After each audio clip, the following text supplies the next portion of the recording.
Coming up on Chasing the Natty, Week 7 of the college fantasy football season is here, and I won't be taking it on alone. This week, Justin Leo, aka Volume Pigs, rejoins the show to help us get prepared for another awesome week of CFF.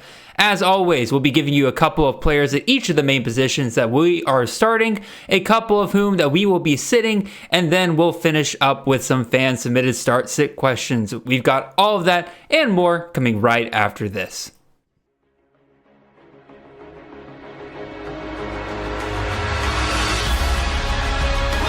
To go, breaks a tackle, he's 10, he's touchdown! Cook's gonna throw the deep ball, and Burton past the defense! Touchdown, Luther Burton! Milrow gonna run it again, got a lane, kicked in the turbo, Milrow! Goodbye, touchdown Bama!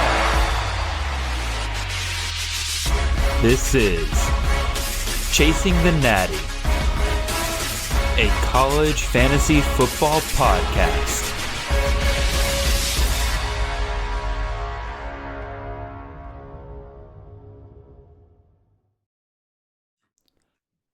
All right, welcome in everyone. This is Jared Palmgren, host of the Chasing the Natty podcast. I hope you guys are having a wonderful ride to your work on this Wednesday morning. We are the College Fantasy Football Podcast on the Campus of Canton Podcast Network. You can find us on all of your podcast feeds and on YouTube every Monday and Wednesday morning during the season at 6 a.m. sharp. If you want to support the extraordinary work we're doing here, head on over to campuscanton.com and subscribe there with one of our fantastic tiers. You'll find everything you need for your CFF, Devy, and C2C betting needs, DFS needs, all of that, including articles, rankings, projections, tools, and even more than that. You can find me in the show on Twitter. I am at CFF_Jared. The show is at Chasing the Natty, and the handsome fellow finally rejoining the show is Justin Leo, aka Volume Pigs, the newest homeowner on the Canadian streets. Justin, welcome back to the show, man. Hey, man. Yeah, no, and warm welcome as always. It feels good to be back. Took a little bit of a hiatus there. Yeah, I had some stuff offline that I had to take care of, but I think I'm over the hill now. I think I'm finally back. I can sort of throw myself fully back at CFF, and it feels good to be back here. I'm not gonna say anything about Nate this time around because I feel like it's becoming too much. But I know I'm here to give the people what they want, and yeah, man, happy to be back. Well, you've been continuing to put out your awesome articles every single week over at volumepigs.com. If for those of you, for whatever reason, if you're just joining the show at this point in the season, you've never heard Justin come on the show before, he puts out incredible content every single week over on his website, and he graciously comes on to help me with these start-sit shows. Each of the last 2 years, he would have been here had he not been taking care of some real-life stuff the last month here. But he is back, and we will have a normal start-sit show, hopefully here for the next couple of weeks. And with that, Justin, shall we get into this? Again, we got Week 7. I guess I should ask you, because I haven't heard from you in a while, in terms of, being on the show. How are your leagues treating you? Are you being successful? Oh, this year is terrible. Yeah, well, I'm only in 2 leagues this year, so I scaled back quite a bit because I knew I'd be pretty busy again with the aforementioned IRL stuff this fall. So I'm only in 2 leagues. My home league, which is the Golden Pig, and there's a group of teams in that one that are just running away with it. Froton, Cats, some of those guys that names people will recognize, and then Nate's league. And that one is going okay. I don't think anybody is going to be able to beat Nate though. So it's sort of all for naught. I've been making trades to compete for this year, but I kind of know in the back of my mind, there's no way. So yeah, I'm not going to say I've given up on my leagues, but they're just kind of I don't know. They're sort of just on the back burner of my mind. I'm sort of, I don't know, just focusing on content now. But you know how it is. I mean, you compete every week in your leagues, play to the end. So we'll see how it goes. Play to the whistle, as I said. I actually had somebody reach out to me earlier this week, and they were honest with me, and I appreciate the honesty. In one of my dynasty leagues, saying that hey, I'm probably not going to participate next year. How should I handle trades? And I just told them play to the whistle. You're in the league at least until the end of the year, right? So you might as well, if you're going to trade, if that's something you're going to want to do, you might as well make trades as if you are going to stick around. Because one, you might change your mind. You might decide, hey, I want to come back, and therefore you don't want to set yourself up for failure. But also too, it's just kind of common decency to like go ahead and set that team up for success going into the future. So I Well, agree and, with and you. another point. Sorry to cut you off. Go ahead. There might be a little delay there on timing, but another point is on the topic of decency is for the competitive integrity for the rest of the league too. Like if you're making really one-sided trades on your way out to some other team, right? Like it hurts everybody else's chances trying to compete. So, also don't just do a fire sale just for the sake of doing so. Try to keep it, somewhat reasonable when you're trading out as well. I know this is not a dynasty podcast, but now you got me going here.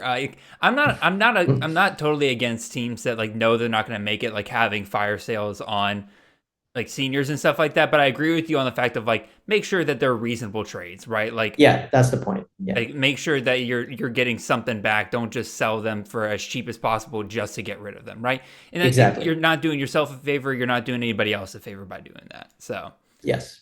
all right. That's again enough dynasty talk. Maybe we'll get you on the next defending the natty at some point. I want to be. I need to be on the same call with Nate at least once. All the crap I've talked, all our back and forths on Twitter, I have to get on the call at least once. Maybe we'll make it happen towards the end of the season here. Wow, let's do it. Anyway, let's actually get into our start sit show again. For those of you who have not heard our show before here, basically we have three main segments here. We do our starts, we do our sits, and then we answer some of y'all's start sit questions. Our starts, the rules are they must be players outside the top 60 in total points to this point in the season, right? We're not giving you guys, start Caleb Johnson this week. No, that doesn't help anybody. We're not telling you to start. We're not telling you to start, Ashton Genty. Ashton Genty. There you go. Thank you. For some reason, I just couldn't think of an obvious name. And then, like on the sit side of things, right? We have to choose a player in their respective position within the top 40 of their position, right? That way, we're not telling you, hey, sit Umari Hatcher this week. It's like, yeah, well, duh, you're probably not starting him in any league this week, but. And then your start sit questions are free for alls. Y'all submit that to us. If you want to get your start sit question on the show in the future, make sure you're following the @ChasingTheNatty account. Honestly, I would turn on notifications for that account, not only because you get the notification of the tweet we put up every single week in order to submit your questions, but also you'll know literally the minute a new show drops. And so that'll be a great way for you to keep up with everything that we do here. And so, that being said, Justin, let's get on into it. Before we get to it, though, I will have to say one little reminder, though, if you are listening to the show. First of all, I appreciate you greatly. And if you have not already, make sure you show us some love by leaving a like, comment, and a subscribe on the YouTube side of things. If you're on the podcast side of things, make sure you leave a 5-star review wherever you're listening, and make sure you follow the show wherever you're listening. Not only does that support us, but it also supports the game of college fantasy football in general. Gets us in front of the eyeballs of people who might be interested in this sort of thing, but just don't know that there's content like this out here. So, that being said, now let's get on over to our sit start show for this week. We're heading into week 7. Decent amount of teams on bye this week. I think there's 15-ish teams, 15 to 20 teams on bye this week. So, not quite as bad as last week, but definitely some of y'all are going to need some pretty good starts here, so I think we'll go ahead and hit up those. With Justin and I both on here, we each have one start to give at each respective position, and I should keep track of these over the next week just to make sure that we do indeed do well, and we can have a little competition between each other. And also this is way easier to keep track of every single week rather than every single start sit question. Anyway, yeah, I remember we were tracking something along the lines of that last year, and it just got untenable right towards the end. So. it was one of those things where I was trying to keep up with it every single week, but with so many things going on, I just it was something where I was like, oh wait, it's been like 3 weeks since I updated that. This is a lot easier to keep track of. So speaking of which, Justin. Yeah, I'll let you start with yours here. Who is your quarterback here? And once again, a quick reminder, these are players outside the top 60 to this point in the season. Who's your quarterback that you are starting? Yeah, exactly. So, as Jared said, we're choosing players outside the sort of normal scope, but these are still CFF relevant guys and guys that we think are going to be good this week in particular. And my selection at the quarterback position is a handsome young devil named Caden Simonza. He has his own fanboy club within the CFF space, maybe population of one. I know Andrew Katz likes him a lot. But the formula is fairly simple. He's actually been okay this year. He's not been great, but he has, scored several games of 20 points or more. In fact, I'm looking at his stats. He's got three of his five. He scored 20 points or more. One of those was a 34 point game, albeit that was against an FCS opponent. But the opponent they're playing this week is pretty much the closest thing you're going to get to, one of the closest things you're going to get to an FCS opponent in the FBS. So they're playing Kent State, who are terrible. They usually are, and they have been for the last at least 2 seasons. And Simonza, he's not really a runner. So what you're kind of hoping for is he's going to get 3 touchdowns. You hope at least, hopefully more than that, but 3 touchdowns is kind of what you're looking for to have a good day. In his 3 games where he scored 20 or more points, he's scored 3 or more passing touchdowns. So that's kind of what I'm looking at there. It's a Mac on Mac game. The over under is set at 16.5 with Ball State favored by 7. So, this feels like a good game script. And one of the nice things about Ball State is although their best player on offense, probably the tailback, Braden Sloan, a lot of his production comes through the air anyways. So, you're going to get those points with Simonza as well. It's like their best player is sort of a running back who also kind of plays slot receiver almost. You can kind of think of it that way where, there's going to be a lot of dump offs and check downs there too for yards after catch possibilities. So yeah, I mean, I think Simonza, you could certainly do worse this week. Again, there's lots of buys piling up. Some of you out there are going to be in need. And, I think this one, the logic is fairly simple. Nothing's a sure thing in CFF, but I like Simonza to hit around that 20-point mark. Hopefully he can get 25 or more, but certainly 20 points feels in play this week. I think given the fact that, he scored 24.78 points versus Western Michigan last week, I think that it's very possible for him to hit 25 points this week. You did mention it again, Braden Sloan probably is the biggest hurdle for him to overcome here, considering Sloan is their best player on offense by a decent bit. But you also can't ask for a better matchup than this, right? According to our numbers over at C2C Winning Edge, which, by the way, I'll be referencing them a lot tonight. I'm letting you guys know right now because there's a lot of really good matchups this week. Kent State is dead last in defensive team performance, which, for those of you who don't know, that is Nick Allen's metric where he measures, as the name sounds, how these teams are performing against their respective competition. And it kind of accounts for the difficulty of their schedule and everything like that. Regardless of anything else, Kent State's dead last. They're just terrible. It is a bottom feeder in the country. And fortunately for Kent State, Ball State is also that way, which is why, again, we're expecting a lot of points in this game. And I'm actually been pleasantly surprised with Simonza. I was not a believer after week 1. And on one hand, I was kind of right not to be because, again, the schedule is kind of brutal coming up. But I've been pleasantly surprised by the number of pass attempts that he's been getting per game. Like, he's gotten 34 pass attempts plus in 4 out of his 5 games. The only game he didn't was Miami, and in that game, Ball State just straight up gave up after 2 quarters, and they just took him out. They took out a lot of their best players, and they just didn't want anybody to get hurt at that point. So I actually think that this is a great call by Justin here. The only thing is, I like you said, Justin, I wish there was a little bit more rushing here, so we could probably get a little bit of a higher ceiling here. But if you want a safe floor pick, I think Simone's is in for a really good week. Yeah, if Simonza had rushing upside, I mean, he'd be a smash play this week. It would be a no-brainer. But unfortunately, again, you're going to be relying on those 3 touchdowns, probably passing touchdowns. But I think that's in play, and hopefully he scores more. All right, I'll go ahead and put up my starting quarterback for this week. Last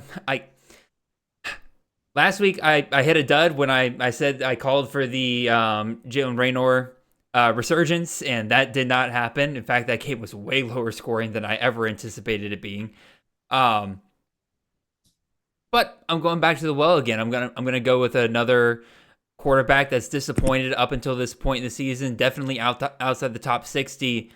But I'm going to go Seth Hennigan. He's got a matchup against South Florida this upcoming week.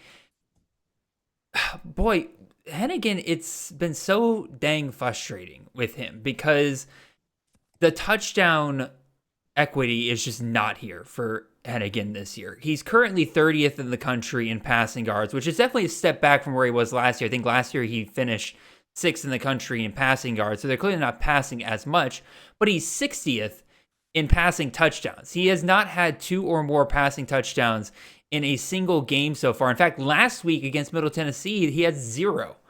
Just wild in terms of how little opportunities he is getting to score. To give you guys an idea, currently this year, he is scoring a touchdown every 191 yards that he is throwing, or once every 27.9 throws. That is insanely low. That is terrible touchdown luck. To give you an idea, last year, he was scoring a touchdown once every 121 yards and once every 14.9 throws. Like, he is basically throwing half the touchdowns in the same number of throws this year, which is, I've never seen a quarterback regress in touchdowns like this, which tells me this has to balance out at one point, right? And to me, this weekend seems a prime place for it to do so. South Florida is currently 123rd in passing defensive team performance, which is bottom 15 in the country. They're bottom 2 in passing yards given up in each game, averaging 332.5 yards per game through the air. I am seeing some big plays through the passing game this weekend. It's a high-scoring game. Memphis favored by 7.5, total of 60.5. I think Hennigan finds his groove this weekend, and we finally see him hit 30-plus this weekend.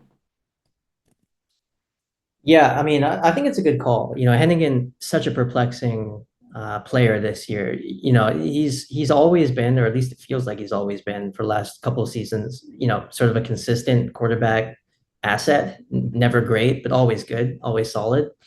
And you look at the usage, and you sort of hit on it there. And I'm looking at the stats. It's like 30 pass attempts, 30 pass attempts, 38, 56, and 41. Right, like the usage is still pretty good. And Memphis overall is kind of puzzling because it's like a senior laden offense, like that bunch of receivers that came back from a year ago, got some good tailbacks. So the formula feels fairly simple. So it's quite strange that Hennigan has not only at least maintained what he was doing for like the last 2 seasons, which albeit he wasn't amazing, but he was solid. This year though, he's been borderline sort of unusable. But I think it is a good call. This is a good matchup. I mean, USF has that double-edged appeal in that they're good on offense, they move fast on offense, bad on defense. So I like this matchup, and I think it's a good call. All right, Justin, let's look at your running back. Which running back are you starting this week outside the top 60 here? Yeah, so this is a name, I think somewhat of a forgotten name, sort of popped a few weeks ago because he had a lot of usage, looked like the clear bell cow there for Kentucky. And then he's kind of, dwindled back down. So the name is Demi Sumo. He had a good game a couple weeks ago. Still been solid, but not quite to the same level since. But I'm looking at that Vanderbilt team, and obviously they had that huge game last weekend.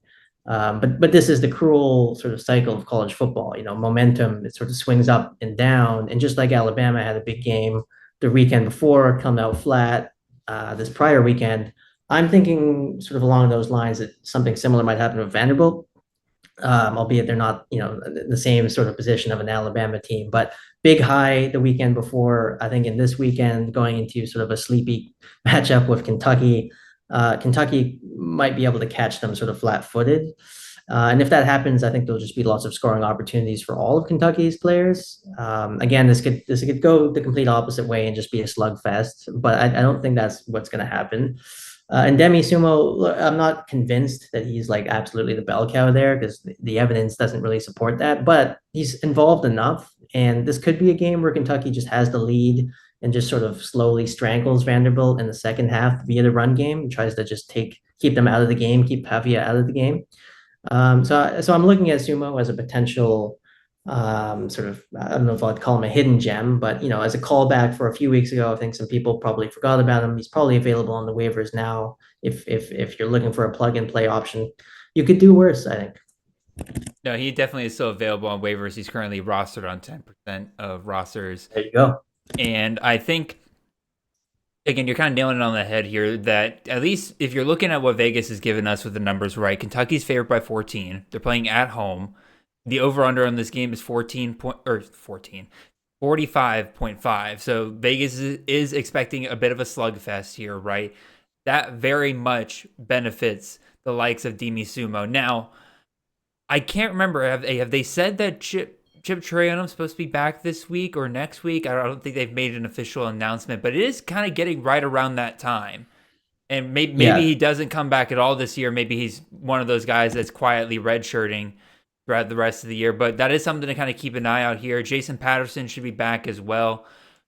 We will definitely see. But like you kind of mentioned, like when Kentucky needed something to get something going on offense, they turned to Demi Sumo, right? 22 mhm. carries versus Georgia, 98 yards in that game, which was very impressive.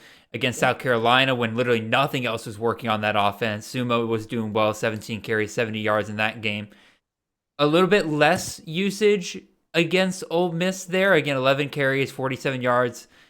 But I have a feeling that that game, I don't know if you how much of that game you watched, Justin, but like that game, it never felt like either team needed to run the ball. Like it felt like in that game that both teams recognized that in order to win this game, you got to move the ball through the air.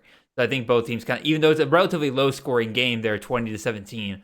I think they kind of Yeah. recognize like we're not going to move the ball very well against this Ole Miss defense. So Yeah, no, I watched a bit of that game, and I'm in agreement with what you said there. And yeah, I mean, he's only hit 20 carries once this year, so like again, I want to be careful. And you mentioned those two names. There's still a question mark with the other guys in the room. I don't think he's like a smash play for 20-25 carries, but this could be a case where even 10 to 15 carries could get him to 100 yards and a score. I say cautiously. Now that I've said that, probably won't happen. You know how these things go, but. I don't know that he needs to have like massive usage in this one. Vanderbilt, I know they had a big win last year, but they're still the weak link of the SEC. So it's a good game script, I think, for Kentucky.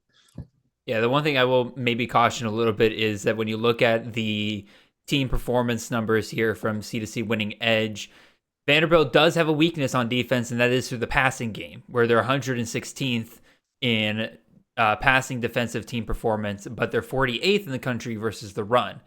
So may not be able to utilize that as much. Might be a good week for one Dane Key, who I gave out as a waiver pickup of a week or two ago. Yeah, So no, good shout out. Yeah.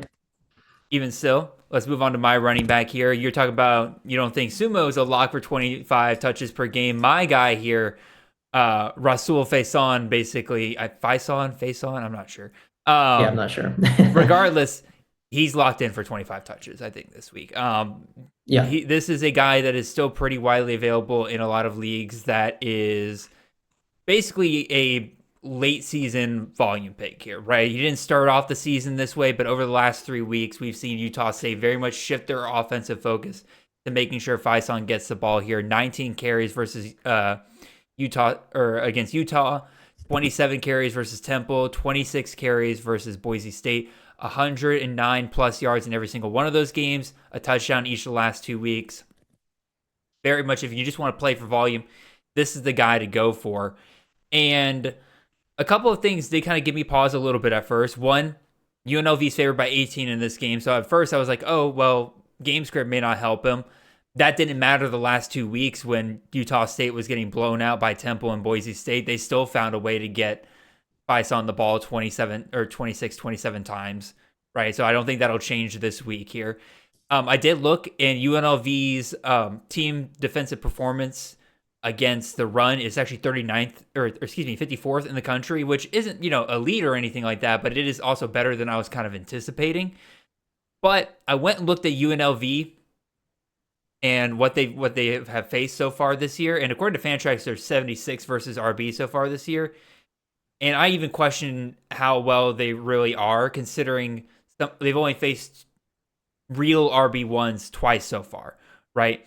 They've faced Devin Neal, who had 23 carries, 120 yards, granted power 4 back, and then LaQuint Allen, 19 carries, 71 yards, and 2 touchdowns in that game. I think that whenever UNLV is facing a true workhorse back, they're still finding ways to get some production. And shoot, Faison was able to put up 115 yards versus Utah's defense, and we'll get to them here in a little bit with another player.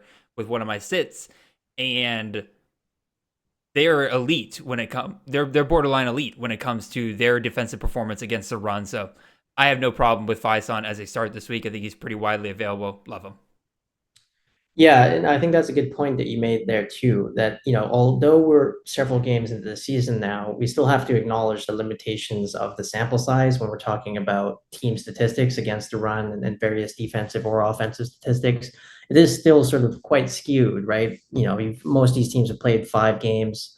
Three of those are out of conference opponents, maybe 4 of them. So, some of these stats on what teams are good at right now, you still have to take it with a bit of a grain of salt.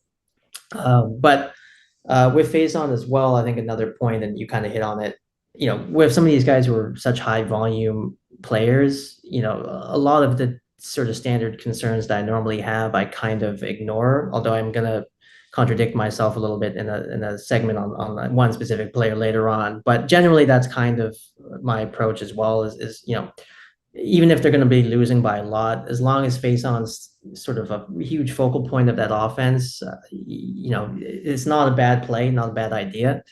And again, this is a G5 versus G5 opponent. Even if UNLV is a better team overall within the G5 spectrum, it's not like this is an out of conference opponent where you're playing Alabama or something like that. And so, I don't know that the game script is that big of a concern for me either.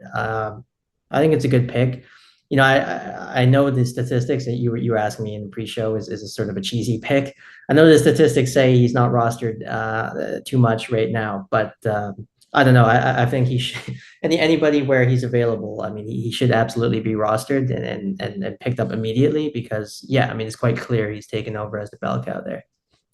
All right, Justin, who is your start at wide receiver?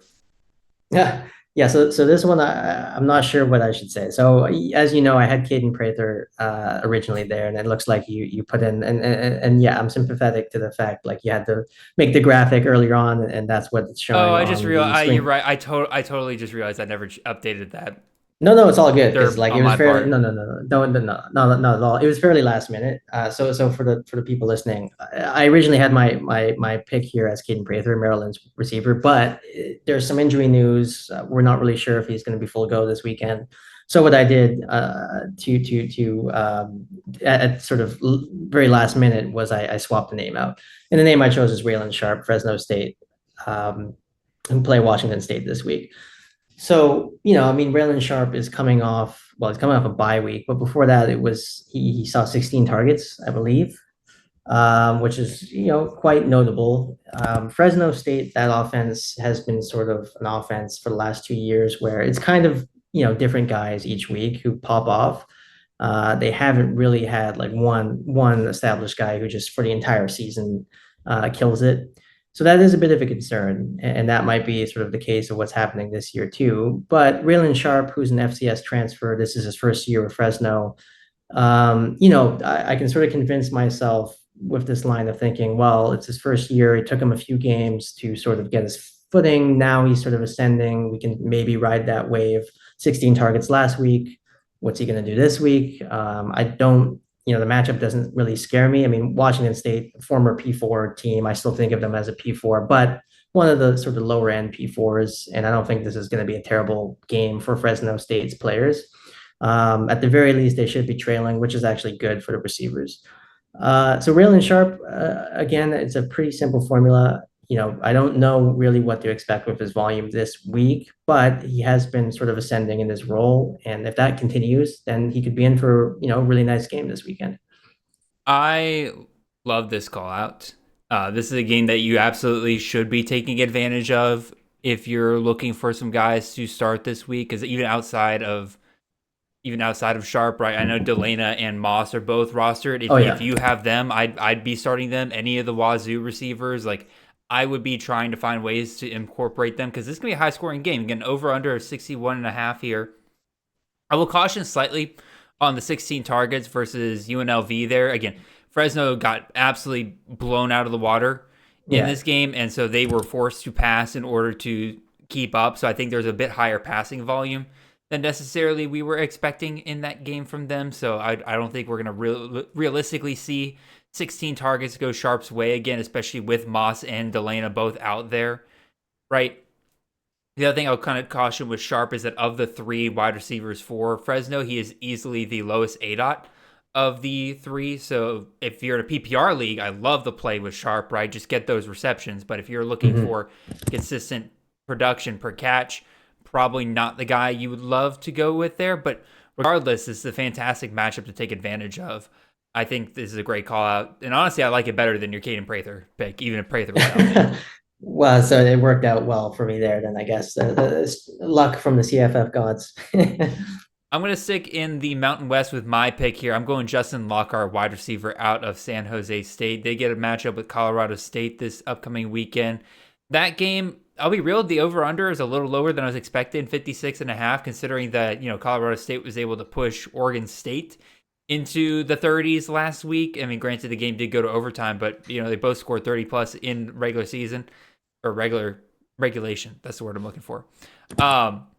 I fully expect both San Jose State and Colorado State, 2 teams with subpar defenses, above average offense, at least in San Jose State's. Colorado State, I'm still not entirely sure what to believe with their offense right now. Very disappointed with Fowler Nicolosi right now, but Vegas has this game close. San Jose State's favored by 1.5 points here, so regardless, both teams are expected to score here. And I think both teams are going to have to move the ball through the air here. And I think Lockhart is absolutely a play that you can go for. Obviously, Nick Nash is Nick Nash. He's being elite so far, but Lockhart's the clear number 2 guy for Emmett Brown. And if any defense starts bracketing Nick Nash, I think Lockhart becomes the instant value here. He's had himself some really nice volume games. He's had 7+ targets in 4 out of his last 5 games. The only game he didn't was against Air Force, and that was a low-scoring affair regardless. And so I think that this is an excellent weekend where I can expect Lockhart to probably find the end zone once or twice, and I think he'll make for a very, very nice play. So what do you think, Justin? Yeah, no, I love the pick as well. San Jose State is such a great CFF team this year, especially in that passing game where you look at how much volume those top 2 receivers get. I mean, Nick Nash's volume has been absurd, but Lockhart's volume has actually been pretty good in its own right. I mean, multiple games there of 7 or more targets. He's even had an 11 target game. So he's a great sort of wide receiver too, particularly in PPR. Touchdown production maybe hasn't quite been to the same level of Nick Nash, but still a good player. I think you hit the nail on the head. This is another, probably good matchup that you might want to sort of grab a piece of. And you never know. I mean, eventually teams are going to have to figure out how to lock in on Nick Nash, right? Double him, do something, right? And force. I have a feeling Lockhart's going to have like a massive game at some point this season. Not that big of a hot take, right? But there's going to be some team that figures out how to double team Nash, and then Lockhart just gets a bunch of targets. So, yeah, I like the pick. Alrighty, let's move on to our sits here. I'll start it off here since I let you go first on all of the starts here. My sit quarterback for this week, again, reminder to everybody, these are players that are inside the top 40 for their respective positions in total points. My sit for this week is Sam Levitt, who is just inside the top 35 there. He's got a matchup against Utah this week, and quite frankly, this boils down to one thing. And that is, this is by far Levitt's worst matchup of the year so far. And Levitt has, while he's been very consistent, right? Again, he's been right there between 19 and 30 points pretty much all year long. One, he's only crossed 35 fantasy points once so far. And 2, as I mentioned before, this matchup is terrible compared to the rest, right? Let's take a look at EPA per play defensively, right? Wyoming is 19th. Mississippi State is 126th. Texas State is 37th. Texas Tech is 86th. Kansas is 84th. Justin, I don't know if you're looking at my notes here, but do you want to venture to guess you are looking at my notes? I am. I have them. I have his games and the stats that you have there. I was going to try to play a game and see if you could guess what Utah is, but Utah's defense is 10th in EPA per play. Like I kind of mentioned, they're pretty elite when it comes to their defensive performance so far. In team defensive performance, right, they're 12th versus, Wyoming 116th, Mississippi State 120th, Texas Tech 78th, Kansas 95th. This is just not a very good matchup overall for Levitt here. considering that, again, he's been consistent. So I like the idea of him still kind of hitting, that 18 to 21 point range in this matchup. But when it comes to potential other guys that I could put out there, I think that there's just much better matchups to look elsewhere this week. So I'm sitting Sam Levitt wherever I can. Yeah, I mean, there's nothing really major that I disagree with there. I mean, this is definitely a tough opponent this week. I mean, Utah traditionally strong defense, and this year's no exception, no difference. Um, and yeah, I mean, you look at that schedule that they've played so far. I mean, he's hit 20 points 4 out of 5 times, but as you mentioned, I mean, these have been fairly weak defenses. So the recipe here, against Utah, I think it does spell trouble for Levitt. It depends on sort of how desperate you are. I mean, I would agree as well with you in terms of I think the floor is not that bad. I mean, he rushes it as well, right? I mean, Yeah. he's not prolific, but he's usually around 10 rush attempts per game. He scored, what is it, 4 rushing touchdowns in 5 games here. So, he has both of those tools in his toolkit. But again, tough matchup, depending on how desperate you are. I mean, I wouldn't say automatic sit, but I mean, depends on what other options you have. And yeah, Levitt is certainly not one that I'm high on this week.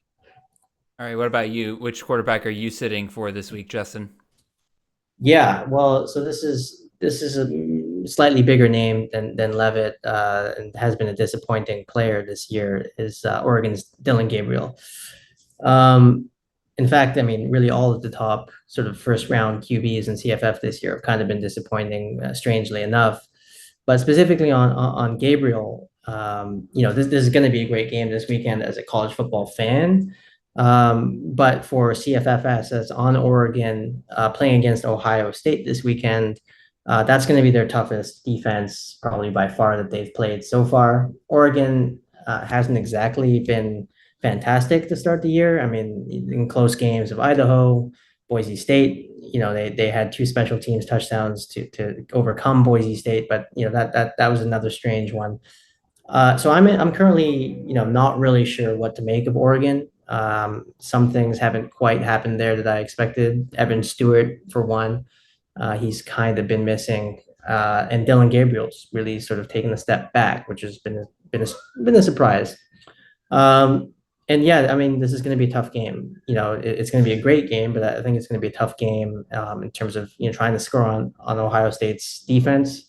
Um, we don't really know how good Ohio State is because they haven't really played anybody yet, but we can kind of infer. I mean, their roster is pretty loaded, and they've got a lot of great players on defense. And Gabriel hasn't been great so far, so it'd be different if Gabriel was playing lights out all season, and this is just a top opponent. But he hasn't really been that great this season. I don't really trust him, so it's as much of the fact that I don't really know what to make of Gabriel in Oregon right now, and the fact that this is a tough defense that they're going to be playing against, I think. So that's my pick for sit at quarterback. Tough defense indeed. If we look at Nick Allen's C2C winning edge numbers, he has currently the Ohio State Buckeyes as third in defensive EPA per play and third in team defense performance so far. Like, they haven't played much, but they've shut down the teams that they have, and they've done what they're supposed to so far. On the opposite side here, like, Oregon to me is so hard to figure out how to judge how they're going to do in these elite matchups. Because if you look at the last couple of years, thanks to them playing against the Pac-12 and Liberty in the bowl game, we just haven't had good examples of Oregon playing against elite defenses. We don't really know if this is an offense, even though we like it for the most part for CFF, right? It's tough to see if it really translates against the top of the top. And arguably the last time we did see that was against Georgia to start the 2022 season. But that was, one, just so long ago. And two, that was when so many of those pieces that was literally the first game of Dan Lanning's tenure there, right? And that wasn't even the same offensive coordinator. So, like, arguably, I think it's tough to really gauge, like, how, based on history, what's going to go on here. Vegas seems pretty convinced that Oregon will find some ways to score in this game. Again, their team total for this game, Oregon's is 26.25. So you're looking at a solid, potentially 4 touchdowns, 3 touchdowns plus 2 field goals. So there's a path for Gabriel to finish with a solid day, but also at the same time, right? Like looking at how good this Ohio State defense has been so far this year, I'm in agreement with you. If you can find other options, I think it's best to do so. Or Oregon's done nothing but hide their entire playbook up until this point. They're about to absolutely destroy Ohio State and Eugene. So who That knows? was one thing in the back of my mind. Yeah, as you were talking, I was like, the one possibility is that Oregon has just been hiding and playing possum. I doubt it, but we'll find out this weekend. All right, running backs. Let's take a look at some guys that we're sitting this week. My guy that I'm sitting in the top 40 running back so far this year is Quali Conley, running back out of Arizona, going up against BYU this weekend. He has been great since Ja'Cory Cross-Merritt just lost eligibility all of a sudden. But a couple of things are making me lean towards the way of sitting Conley this week and trying to find some other options. One, as much as I've kind of poo-pooed on BYU, their defensive performance so far has been pretty solid. They're currently 38th in the country when it comes to allowing rushing production per game there at 121.3 yards per game. So that's easily one of the toughest defenses that Arizona's rushing attack has faced so far this year. They're currently 40th in rushing defensive team production, 28th in EPA per play allowed defensively. Last time Conley faced a team with similar rankings was, there they are again, Utah, 36 in rushing defensive team production, 10th in EPA per play. Conley was held scoreless in that game and finished with the second lowest rushing total of the year at 72. So I fully expect, given the fact that, again, Utah or BYU's been allowing roughly about 120, I could see him finishing with about 60 to 70 yards again here. And it also doesn't help that Kedrick Escano has kept this from becoming a full-on workhorse situation. So it seems like that 14 to 15 carries is once again Conley's limit. So that's already kind of putting yourself in the hole a little bit of relying on him to do something within those limited opportunities. So on top of everything else, this game's kind of expected to be lower scoring. It's on the wrong side of 50 when it comes to the over-under in this game. I just think plenty of other running back options out there. I'm sitting Conley. What do you think, Justin? Well, it's interesting. Yeah, I mean, I look at Conley's game log, and he's seeing pretty good levels of volume, albeit maybe not all through carries. He has a game there of 9 targets against Texas Tech. Generally sees multiple targets per game, so I do like that dual usage. BYU, right? What a surprise this year! To see them at the top of the Big 12. They were expected to be one of the worst teams, not just in that conference, but in the FBS this year because nobody knew what was going to happen at QB. Ironically, QB's actually not been that bad. Passing game has been pretty good. And the running back who was expected to carry them, LJ Martin, has been injured. It does come back this week, but he's not been involved since basically week 1. BYU has been playing pretty good and, tough defense for Conley. I don't hate the pick. I mean, I don't love the pick either. I mean, if I had Conley, again with bye weeks piling up for some of you out there, you're probably gonna be in a position where Conley's the best pick that you have. I don't think it's a terrible play this week, but I can see the logic as well. Yeah, and again, at the end of the day, we are picking guys that are within the top 40, right? These are Exactly. not guys that are really like on the bench. These are not guys that are, these are not guys that are like already like in your flex spots, maybe on the bench, maybe in your flex spot. Like, these are guys that sometimes you're relying on week to week that we're trying to warn you might not have a great week this week. And I think Conley's absolutely a candidate for a bust week for this week. Your guy that you are sitting, you disagree slightly with my Conley pick. I actually disagree with your running back pick here a little bit. So I'll let you talk about your guy here, though, Justin. Yeah, well, no, and it's a good shout that you just mentioned there because we are choosing players in the top 40. So it's like, trying to find someone that you can sit, it can get difficult, especially if all these buys piling up, ironically. There's not that many like great players that are playing this week. Claiborne. So I mentioned earlier I was going to contradict myself on one player, and this is the player I'm referring to because he is a high volume guy there at Wake Forest, surprisingly. Such a strange year this has been for CFF because that staff who've been there for a while never have bell cows. Even when they had Kenneth Walker, who won the Doak Walker Award literally a year later after transferring, they didn't give him 20 touches. He was not a bell cow there. But Claiborne is this year, surprisingly, and he's a high volume guy. And I said earlier with Faison that, generally if they're super high volume players, I don't really care that much about anything else unless it's a really, really terrible matchup. But again, I had to choose somebody, and the reasons for why I chose Claiborne this week are they're playing Clemson. Clemson's defense, while probably, maybe not as good as they've been in the years past, maybe not as good as people maybe expected, they're still pretty good. And Clemson's been playing good this year. They've been blowing a lot of their opponents out. Um, and, you look at Claiborne, he's been banged up. I mean, I was really surprised that he even came back last. Like the injury that he had a few weeks ago looked like it was going to be something major. Um, and then miraculously sort of comes back a week later. I don't know what to make of that, but obviously he was fine. But that's always something, especially this time of year. Some of these running backs are getting worn down, and when they're carrying the team like Claiborne is, that can sort of bust at any moment. And I'm looking at that Ole Miss game specifically. So that's just one dud this year, and that's sort of the game where the game script got out of hand. Ole Miss, really dominated Wake Forest, and Claiborne finished with 11 carries, 20 yards, had 4 receptions for 17, but overall on the day he finished with about 8 points. I think that's in PPR formats. So not amazing.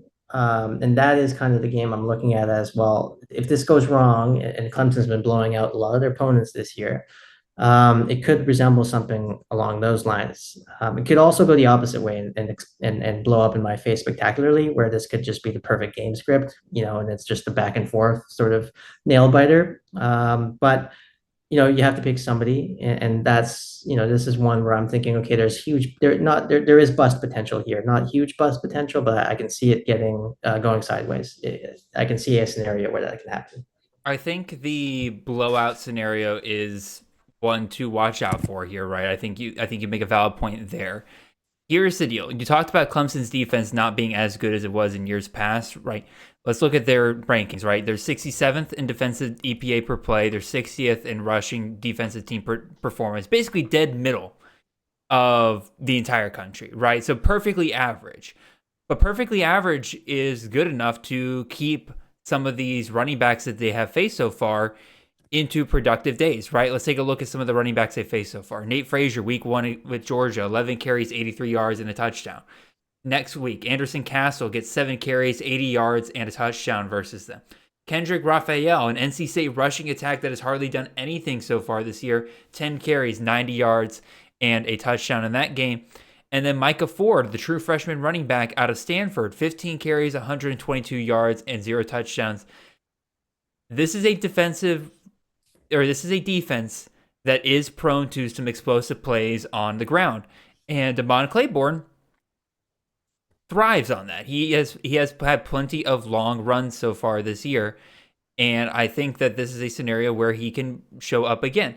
And you kind of mentioned before that Ole Miss matchup, right? There are two things here that I think are different. One, this game against Clemson is being played at home for Wake Forest. Not that Wake Forest has the strongest home field advantage in the world, but it means they don't have to go and play at Clemson. And that means that, it's not nearly as tough an environment. That Ole Miss game was on the road at Ole Miss, right? That was a tough one for them to face. Number two, looking at Ole Miss, right? Again, I keep bringing up these EPA per play and these defensive team performance stats, right? Against the run, Ole Miss is number 1 in the country in rushing defensive team performance. Meanwhile, Clemson, as I pointed out earlier, is down in the 60s. Right, that was just a bad matchup for Damon Claiborne all the way around. I think that Claiborne could still have himself a nice day here versus Clemson. But as we pointed out with Conley, right, we're picking guys in the top 40. We're kind of nitpicking some of these guys in order to point out, like, hey, there's a possibility we could have a dud here. Yeah, and one correction there, and the only reason I remember this is because they canceled the second leg of their home and home. But that Wake Forest game was at home, so they played Ole Miss at home and then canceled their road trip. Yep. Not that changes a lot. I think the counted points are fairly valid there. So yeah, I mean, again, I'm trying to choose a player in the top 40, and it gets tough. But yeah, this is one where it could go sideways. But overall, I wouldn't expect it to be a tough day, but it could be. All right, let's move on to our wide receivers. Let's finish up these because we're almost at an hour already. We got some questions to get to here as well. I'm probably going to go pretty quickly through mine here because wide receivers, again, we already talked about like it's difficult picking guys out of the top 40 already because most of the time bye weeks already take out a lot of them. And quite frankly, at least among wide receivers, there's a ton of great matchups for the top guys this week. And so I kind of got a little cheesy with mine for the guy that's technically within the top 40, but I would never treat him like he's a top 40 wide receiver. Jacoby James, wide receiver out of UMass. He's going up against Mizzou this week. He's been a pretty consistent guy for the most part. He's got 3 games of 18-plus points. He's got decent volume here, 10, 6, 9, 8, 5 targets. Basically taking over a little bit of the role that we thought Anthony Simpson was going to get in this UMass offense, right? But terrible matchup this weekend against Mizzou. UMass's offense is not great. They're 99th in the country. To give you an idea, that's actually worse than what they were last year. They were 84th last year. I don't love the idea of just starting a UMass wide receiver in general.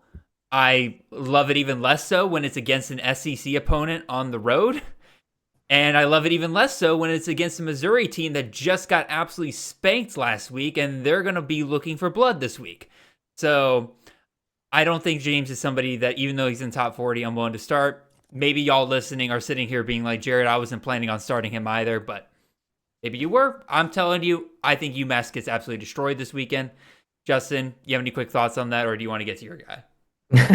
No, I'm in full agreement on that one, and yeah, I'll get to my guy. As you said, like this is actually a pretty good week for wide receivers. It was very hard to find somebody. Like I was just kind of scrolling through and being like, okay, I really can't justify putting any of these guys. But Noah Short, to my surprise, actually was in the top 40 of points because I guess he's been pretty consistent really all season. And he's part of this wave of Service Academy players in 2024 that are actually consistent CFF assets. Again, strange. It's not usually the case. And part of the reason is the volume just usually isn't there. And with Noah Short, that is kind of the case. He's kind of a runner more than a receiver. He's labeled as a wide receiver, but he actually gets more carries each game, which I don't mind. I actually kind of like that usually. Fantrax tells me UAB, who Army is playing this week, UAB is third against wide receivers. I assume that is, since Noah Short is a wide receiver, at least in Fantrax's database. So, I mean, I guess in some sort of, but according to some sort of stats, UAB is not a great matchup for the wide receiver position. But more generally speaking, Army and these Service Academy players, it feels like the floor could fall out at any moment with the volume that they see. Short is one of those players where I don't know that at any moment really could be a dud. So again, we had to choose somebody. The pickings were pretty slim this week, and so Noah Short is what I'm picking.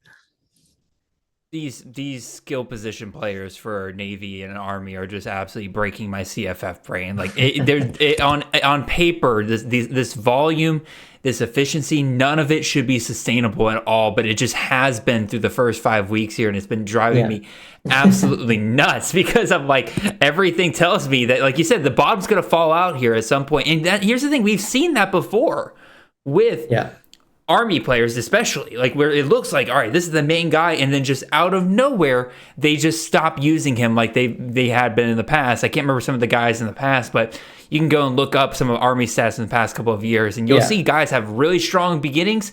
And or Jacoby Buchanan is a guy that comes to mind where he had a really strong start, and then just completely fell off just in the middle of the season for no reason. I think that just in general, my rule is, even though I know they're putting up points right now, I'm still staying away from a lot of these skill position players because, again, I don't want to get caught with my pants down at one point. So, yeah, absolutely. That's our sits for the week. Again, just a quick reminder: our starts for the week are Caden Samoza, Seth Hennigan, Demi Sumo, Rasul Faison, Raylan Sharp, Justin Lockhart, and then our sits for the week are Dylan Gabriel, Sam Levitt, Damon Claiborne, Quadley Conley, Noah Short, and Jacoby James. Now, let's get to some of these questions here from the chat. Or not the chat.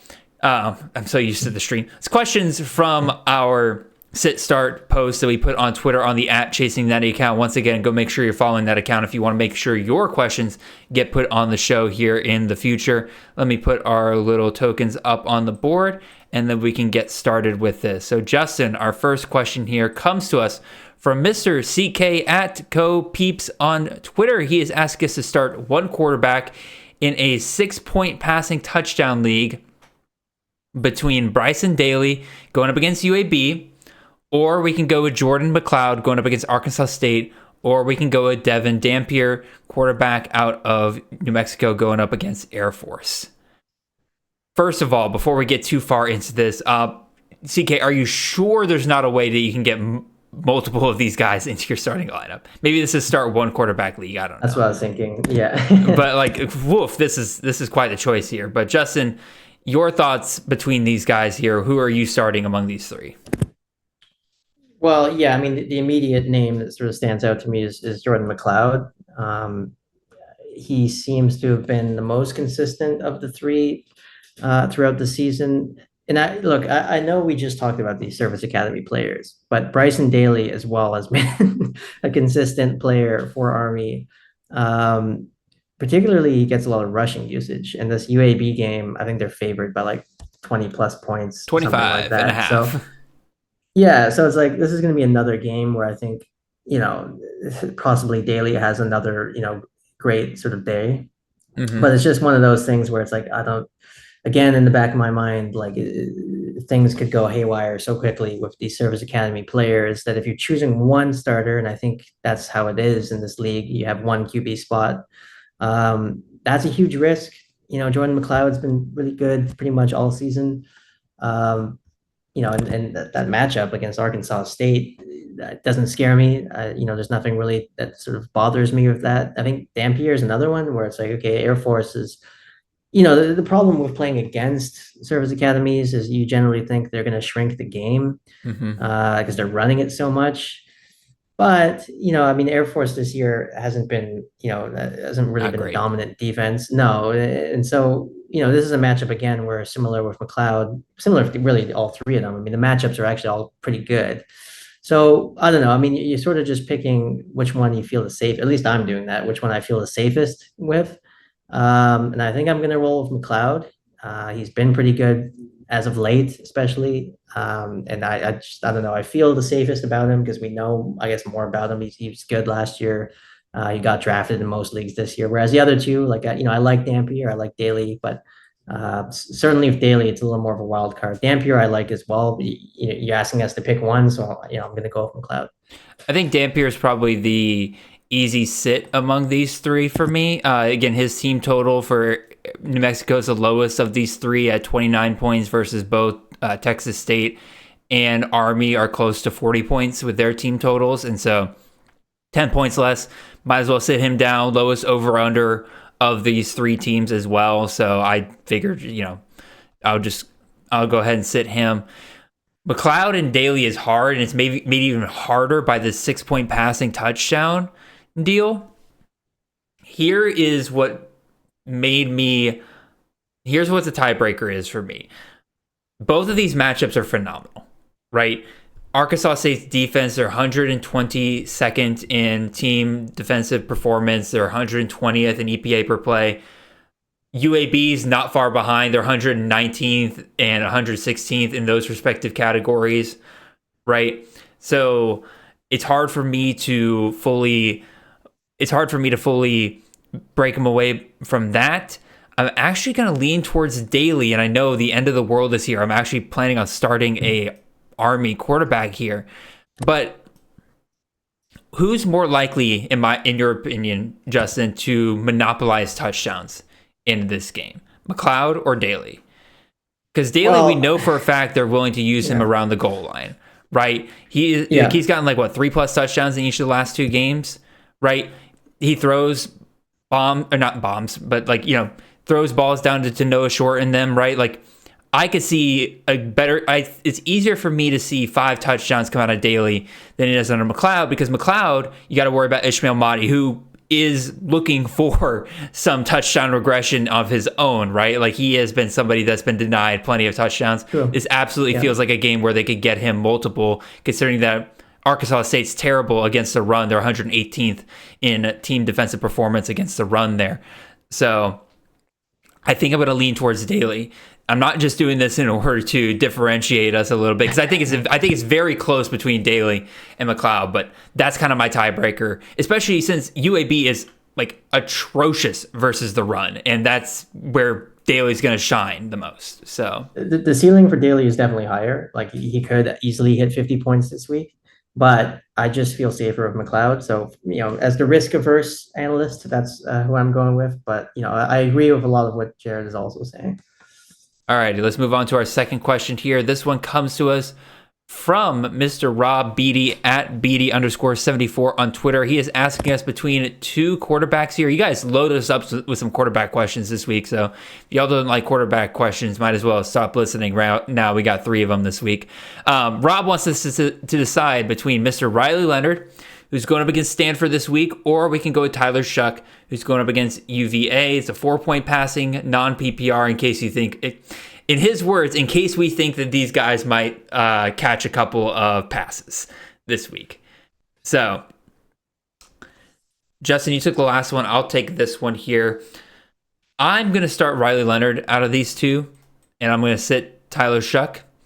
Mostly because, again, I've been loving what Riley Leonard's been doing ever since that unfortunate game versus NIU, right? He's had 50-plus rushing yards in each of his last 3 games, 100 yards plus in 2 of them, 2+ touchdowns on the ground in each of them. That instantly gives me a much higher floor than I think we can get with Tyler Shuck. Shuck has been very consistent last couple, or so far this year. Again, 24, 22, 20, 26, 18 points. Like, that is about as safe and consistent as you can get in CFF. That is basically a Jeff Brom quarterback to a T. He does have himself a nice matchup. Again, favored against UVA by 7.5 points, over under 57.5. Compare that to Notre Dame's game where it's an over under of 46 and they're favored by 23. We'll see. But I personally think that I'm just going to stick with the floor here. I think Riley Leonard's floor is just much higher given his rushing production, and he has the potential to hit that 30-plus game versus I could see Tyler Shuck very much sticking in this, 18 to 26 point range and not going much higher than that. So I'm playing for the ceiling here with this one. Justin, what about you? Yeah. So, look, I'm in agreement. Riley Leonard would be my pick as well. You're looking at 6 rushing touchdowns over his last 3 games. And it's a good matchup with Stanford. So, I don't have too much more to add. I know we're dragging on here, so I'll keep it short. Leonard's my pick. Love the rushing upside, especially since it's a 4-point passing touchdown format.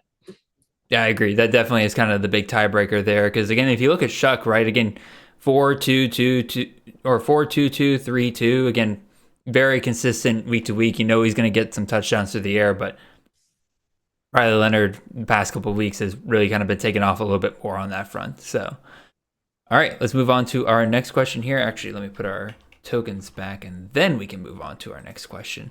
And this one comes to us from Dynasty Central Sports at DC Sports _YT.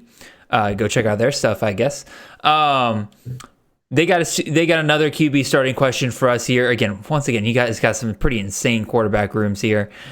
Tyler Huff going up against New Mexico State, or we can go Eli Holstein going up against Cal, or we can go Kyle McCord, quarterback out of Syracuse, going up against NC State. He didn't put any scoring here. I'm assuming then that this is 4-point passing touchdowns here. Otherwise, McCord, I think, might be a bit more viable there. When it comes to these 3, right? I think because it's 4-point passing, McCord does have to take a step back, although he does have just the insane pass attempt numbers that really kind of keep him viable each week here. I think that, again, he provides the safest floor of the bunch here. The game script should be okay in this game. Again, the over-under is 54.5 here. Syracuse favored by 4, so you're looking at, about 27, 30 points expected for them to be scored here. That could fall apart for you real quick if, they score 4 touchdowns and 2 of them go to LaQuint Allen or Yassine Willis and everything like that, right? So, in addition, while a lot of us have been kind of clowning on NC State for the most part this year, the one thing they've actually been pretty decent at is defense against the pass. They're 44th in the country when it comes to defensive team performance against the pass, which again isn't elite by any stretch, but it's much better than everything else they do. They're 97th versus the run. So I think that McCord kind of takes the step back there. I'll sit him because, again, both Holstein and Huff have the rushing upside. I mean, look at Holstein the last couple of weeks, 36, 59, 93, 76 yards. That's been phenomenal. And then Huff even better, right? 101, 80, 77, 176 versus freaking Kennesaw State last week. Poor Owls. Regardless, the tiebreaker to me comes down to the matchups here. Holstein, while I expect him to do great things once again versus Cal, Cal's defense is 49th in EPA per play. Defensively, they're 54th in team defensive performance so far. Compare that to New Mexico State, who Jacksonville State's going up against this weekend. They're 115th in defensive team performance. Their EPA per play is not much better. Huff himself has some, like, honestly, I think Huff has the higher upside when it comes to the rushing because that's kind of his main game right there. Yes, he probably doesn't have the passing acumen that you would necessarily want out of a guy like maybe Holstein, but I like the idea of Jacksonville State being able to run up the score like they did against Kennesaw State last week. So I'm going to go Huff out of these 3 guys as my starting quarterback. So, Justin, what are your thoughts there? Yeah, well, I don't know if they specify that for starting 1 or 2. I guess you were assuming I'm 1. assuming 1. They didn't specify. Yeah, that's fine. And it's kind of funny, like these 3 quarterback options, they're all good options, and they're sort of like a spectrum of like very pass heavy on one side, and then sort of in the middle is sort of a mix between the two, and then on the left with Tyler Huff is sort of your typical run heavy QB, but limited passer. Um, and a lot of what you covered is, I'm in agreement there. I think all 3 are really good plays this week. I like all 3 of their matchups. If I'm picking one, I think I'm going to roll with Holstein because he has both sort of the passing and rushing volume. He's kind of a nice mix between both of these guys, both of the two to his left and his right, Huff and McCord. Speaking about, and we just watched Cam Ward of Miami have a really good week against Cal last weekend. Mm-hmm. So I don't see sort of really anything to be too fearful. I know Cal has been pretty, at least their numbers say they've been good on defense this year, but I don't know how much of that I really buy versus how much of that is sort of skewed by who they've played. Miami had a pretty good time, although it was sort of a weird circumstance. They had the late comeback. So maybe it was just a strange game, but what I do remember is Cameron Ward had a good fantasy output by the end of the day, and so I don't know. Holstein's been great this year.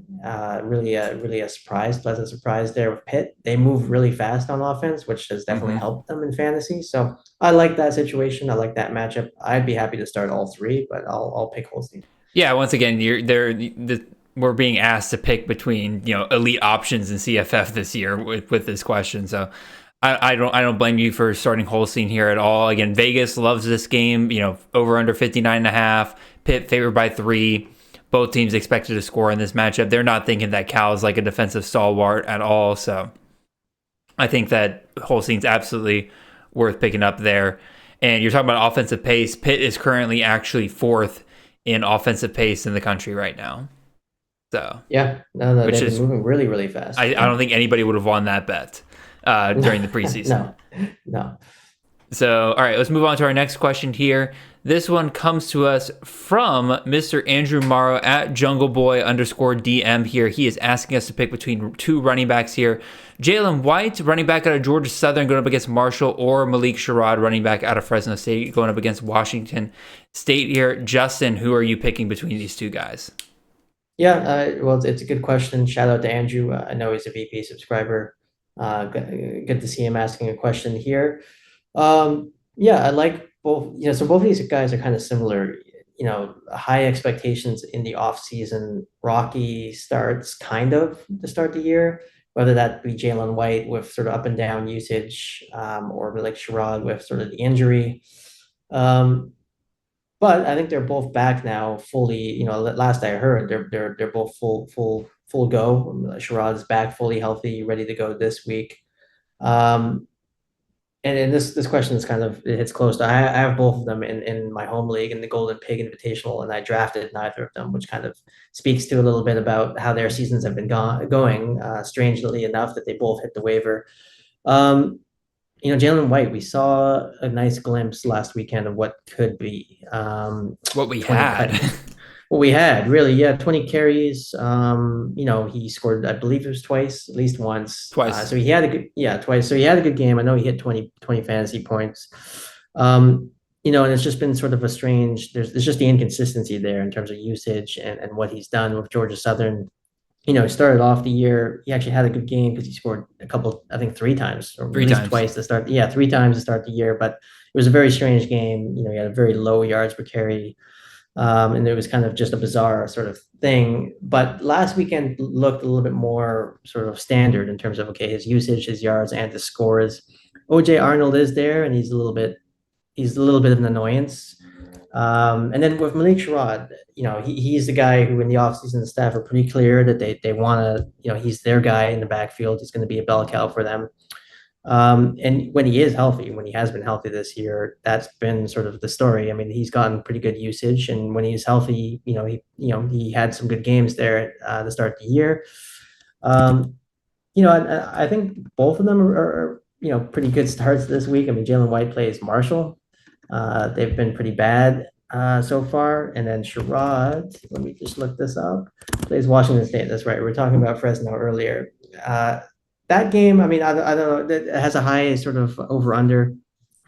I suspect Wazoo will be in the lead really for most of that game, but you never really know. If I had to choose one in this long-winded response, I think I'm going to go with Jalen White, but I like both, really. I mean, it's not really like one is a clear-cut winner for me. I like both, but I think I'd roll with Jalen White.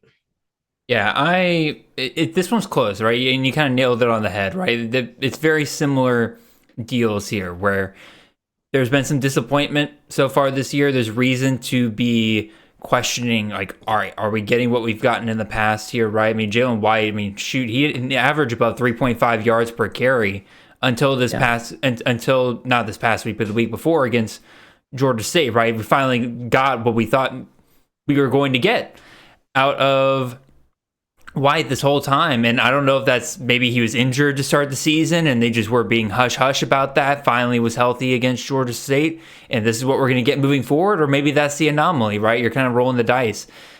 It is a fantastic matchup. Marshall's 117th in the country versus the run when it comes to team performance on defense. And so that's great to see. But here's the thing. Sherrod's very much in the same boat, right? Banged up, missed the game week 4. His return against UNLV was poor, to say the least, right? 9 carries, 5 yards, and a touchdown. 3 catches, 9 yards. Finished the day with less than 10 fantasy points. But he's been on a bye week. Get a week to get healthy there, right? He's getting Washington State. It's a defense that's been a sieve. They're 108th in rushing defensive team performance. I think I'm going to go with White just because we've actually seen him healthy last we saw him. At least, very, very least. I'm willing to kind of roll the dice on that versus I don't want to roll Sherrod back out there and him have another game like he did against UNLV. So I'm gonna lean towards White there, and let me put up our tokens real quick, even though I'm gonna put them right back where they were. So back they go. And here we go. We got one last question here for you guys. Appreciate it, Andrew, for your question. Also appreciate all the rest of you who have submitted questions as well. We got one last one here from Andrew Brott on YouTube, actually. If you guys in the future want to get your sit-start questions, leave them on the waiver wire shows going forward, and I will try to incorporate at least one of those per week because I want to make sure we get questions from all around here. He's got a flex question for us. Pick one of these guys in the flex spot, 2 points per reception. So that's a bit of a change up than what we normally have gotten. And he's got 3 pretty elite options here. You got Braden Sloan at Kent State, you got Torrey Horton versus San Jose State, and you got Trey Harris at LSU. Obviously, all up and downs here, right? Sloan, great matchup. Horton has been elite in the past, looked really good last week in his first healthy game back, but is that going to continue here? And then Trey Harris, obviously, very much in the air if he's going to even play at LSU this week. I am going to go with Sloan here because, as Justin kind of mentioned earlier in the show, right? With Sloan, you kind of get the best of both worlds with running backs, right? You get the volume, you get the number of opportunities that come with him, but also you get plenty of receptions to go along with that. And in a 2-point PPR league, that very much balances him out with the other wide receiver options. Normally in a 2-point per reception league, I'd be like, yeah, shoot, go with the wide receiver, go with Horton here probably is where I would go. But Sloan just gets so much work with receiving, I don't think it matters at the end of the day. And so I think I'm going to go with Sloan. I don't think you really need to risk it with the other two. Again, as you mentioned, Sloan's got a fantastic matchup against Kent State there. Worst defense in the country, performance-wise. I say just keep it safe. Go with Sloan. Don't worry about it. What about you, Justin? Yeah, well, I hate to agree with you, but I think on this one, I'm gonna have to roll with Sloan as well. I mean, that's an interesting league format, 2 point per reception. Definitely makes this question interesting. Because yeah, Sloan gets a lot of work in the receiving game, but like he isn't a receiver. So, if it's 2 point per reception, you could sort of make an argument there for a receiver. Unfortunately, though, with the receivers here, it's like, Trey Harris, we don't really know what his health situation is like still. Torrey Horton, kind of a similar deal. I mean, it's kind of been a strange start to the season for him. So if there were better wide receiver options, which sounds strange to say, because I know Trey Harris is like wide receiver 2 right now, but if he was fully healthy, this would be a slam dunk. But if there were better wide receiver options, maybe it'd be a little easier to go that route. Sloan is kind of like, I'm going to throw out this throwback name some of you will recognize, Max Borgi for Washington State a few years ago, where he used to get so much sort of air volume. But Sloan also gets close to 20 carries per game in the games where they're not getting blown out. And this could be one where, again, just on volume alone, he should have a pretty safe floor against a bad team. I know I referenced Simonza earlier, so a portion of you will be hoping Sloan doesn't soak up all the touchdowns. But like as we mentioned, if he does score, it could be via receiving anyways. So there's room for both to eat. I like Sloan in this game quite a bit, and yeah, I mean that's we'll see how it goes. But I think that 2 point per reception and his receiving work, I think he's got a nice floor in this one and a nice ceiling. So, alrighty, well. We'll put our tokens back, and with that, we will come to the end of our show. Appreciate all of you guys for listening. If you have not already, leave a like, a comment, and a subscribe. If you're watching this on the YouTube side of things, if you're on the podcast side of things, make sure you follow the show, leave a 5-star review wherever you can. Make sure you check out the rest of the Campus to Canton podcast network for shows ranging on pretty much anything you can think of related to the college fantasy game. Make sure you check out Justin's awesome content over at Volume Picks. He's got weekly articles over there, in-depth articles over there. I know he's also doing some fantastic work with Joe over at Purple Rain during the season as well. So go check out their content over there on that website as well. We'll see you guys back here next Monday for another round of waiver wire pickups for next week. And then, Justin, hopefully we'll have you back on here next week, man. It's always a pleasure having you on. Oh yeah, I'll be back 100%. As long as you want me back, I'm back on next week. So, I think it should be a pretty regular appearance now going forward. I am very much looking forward to it. With all that being said, appreciate all of you guys out there, and I hope you guys have a wonderful and blessed week. See y'all.